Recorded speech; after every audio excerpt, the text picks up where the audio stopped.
rest in peace to Azuki. It's over for this project. And if you guys don't know what's going on, so yesterday, the founder of Azuki, it goes by the Twitter handle Zagabond, actually said that he was the founder of 3 different projects, which are Zunks, Funks, and Tendies. And all these have one thing in common. You know what that is? It's that they are soft drugs. If you don't know what a soft drug is, a soft drug is basically when you launch a project, you mint, you make the money, you hang out there for a while, and then you take the money and just bounce. Compared to a hard drug is when you make a project, you mint, you take the money, you close down everything, the Discord, the Twitters, everything, and you leave. What they did was a bit more noble. What they did was they did launch, they did hang out there for a while, and then they left the community to take care of the whole project, and they took the money and left, which is very, very, very bad. Now let's talk about 5 things I learned from this and what you can learn from this as well. Because at the end of the day, we can talk about this all day. We can talk about the drama. It's exciting. I get it. And we can point fingers. But if we don't learn from this, we wouldn't have progressed. So in this video, I'm going to give you 5 things I learned and what you can learn from this as well to hopefully help you advance in the NFT space overall. But before I begin, let me give you guys a brief background. So there are speculations that say that someone came up to Zagabond and told him that I know who you are, I can dox you, come clean and tell people what you actually did before. So what they did was they launched this tweet, and with the tweet they put this link. This link talks about what they used to do, and he mentioned 3 projects that he founded, which are Funks, Tendies, and Zunks. And the way he tried to make it is that he's sharing the journey and he's trying to be transparent about what he's done. But what this did was really affect Azuki negatively. So currently Azuki is sitting at a floor price of 11 ETH, which 2 weeks ago was around 36 ETH floor. It was even under 9 ETH just a little bit ago, but overall this project has completely fell off a cliff, and obviously for the right reasons. Like, I wouldn't want to be holding Azuki for now or even ever for that matter. And just to be clear guys, I loved Azuki, I love the art behind it. Overall everything just seemed so perfect, from the art, from the execution, from the holders. It was just great. Unfortunately, I feel very bad for holders because none of this is their fault. With that being said, you should be very responsible. Every time when you buy something, it's 100% your responsibility. But this was definitely uncalled for, and no one saw it coming. So, which brings me on to my first point, and the first lesson I learned is that when something seems too good to be true and so perfect, it probably is. Clearly the Azuki team, or the founder, is very well equipped and he knows what he's doing. He launched Azuki after all, which is a near perfect, if not a perfect NFT project, and in my opinion, it was one of my favorites. Maybe this is on me that I did not do my due diligence properly, but like everyone else, everyone was just deceived by this. As I said, when everything looks polished and too good to be true, just make sure to look the other way sometimes. What I mean by that is, let's say you invested in Azuki, it's probably not the best idea to put all your eggs into Azuki. Maybe divide your bags into several projects, so if one of them rugs, you still have the other one. I know many people personally who have a lot of Azukis, and unfortunately, it's sad. Like personally, if I had enough liquidity left over, I would have probably bought a couple of Azukis and I would have fell for it. I'm not saying that I knew this was going to happen and that's the reason I didn't buy it. Definitely not. I was deceived just like everyone else was. So keep one thing in mind: when something seems too good to be true and perfect, it probably is too good to be true, and look the other way always. The second lesson that I learned, and this point specifically emphasizes itself every single time more and more as time passes in this space.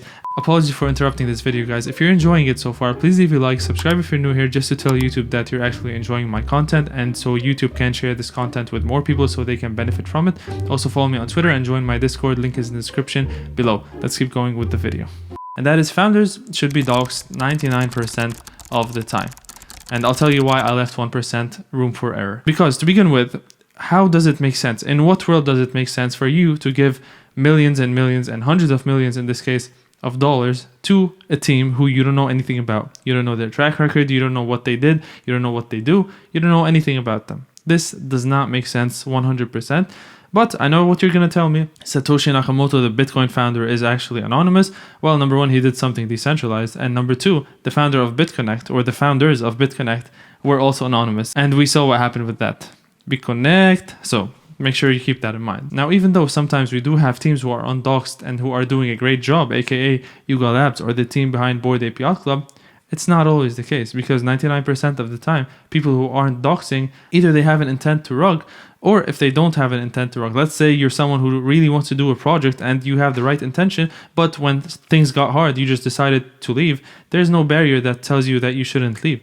If you're a good person, even if you're not Docs, you can hand over all the funds and all the contracts to the community or a leader in the community and have them lead the project. This is the right thing, and this is the thing that Zagabond could have done, but seems like they went on a Twitter Spaces and just tried to run and dodge all the questions and give BS answers. So 99% of the time, project founders should be doxed. As I said in my previous videos, and as I always say, you need to bet on teams, and you cannot bet on a team unless they are doxed, because who are you betting on at the end of the day? For example, Kevin Rose, Gary Vee, you know for a fact these guys have a big reputation on the line that they are willing to stake, which means that you can trust them blindly. I would say, obviously, don't trust anyone blindly. Do your own research and then decide whether this team is worth putting money on, not someone random who claims to have all this experience. The 1% of people where it might be okay for them not to dox. One valid reason in my eyes would be if people are from or live in countries that are dangerous to be publicly known as someone who has a lot of money. This really can be a security issue because in some countries, $1 million is a lifetime salary of 100 families. So keep that in mind. Sometimes it may be okay for people not to dox for those reasons, but I know for a fact after this, or if people know about this or think about this, this can be an excuse for them not to dox. However, sometimes it's really genuine, and some people actually do that out of fear for their security, which is very valid in my opinion. The other 99%, no reason not to dox. The third lesson that I learned, and I know I sound like a broken record at this point, but that is always take your profits, because everything is gonna correct. Everything. I don't care what it is. Azuki was on the list of the projects that do not correct, and at the point I thought we just missed out on ever seeing Azuki below 10 ETH. But I was wrong. It was back below 10 ETH a few minutes ago. So keep that in mind. Whenever you feel like you're in profit and that nothing is gonna stop this and it's never gonna correct or drop, I think it would be time for you to take some profits. And again, this is all self-talk because I was there, not with Azuki, but with other projects, and I thought this was never going to drop to this level, and it did. So keep that in mind. Everything is going to correct. I don't care what project it is. And if it doesn't correct, well, there will be more opportunities for you to jump on. So don't beat yourself up, but always think about the worst case scenario. In this case, Azuki potentially rugging, which is proving to be more and more possible as time passes. The fourth lesson that I learned from this is that no one really knows what they're doing in this space. Let's be real. This is very new. People who claim that they know what they're doing and they're actually doing everything perfectly and correctly are just lying, because they really don't. If this is new, we're all exploring, we're all learning. So even though many people know a lot more than others, at the end of the day, we're all new to this. We all don't really know what we're doing, and we have barely scratched the surface, which is also good. The way I look at it is that there are way more opportunities for us to join and to jump on and to basically capitalize on, to both help ourselves and improve our financial condition, as well as contributing to the space and help that also flourish and grow and go towards mass adoption. The next time someone tells you that they know what they're doing, just try to be like, I'm not so sure. Maybe show me your track record, and then we can decide on whether you know what you're doing or not. Which brings me on to my next and final point, and that is focus on building your skills. The past 2 days have been brutal when it comes to crypto and NFTs, and the only way you can hedge against all this is not by buying Bitcoin, or hedging against inflation isn't by buying gold. It's by betting on yourself, learning skills, upgrading your skills, and building those skills. That's the only way you can hedge against anything that's going to come towards you, whether that's an Azuki scam or FUD or whatever it is, or whether it's a crypto bear market or an NFT bear market. Investing in yourself, building your own skills is something that is priceless, and this is something that I'm focusing on, and I think you guys should focus on as well.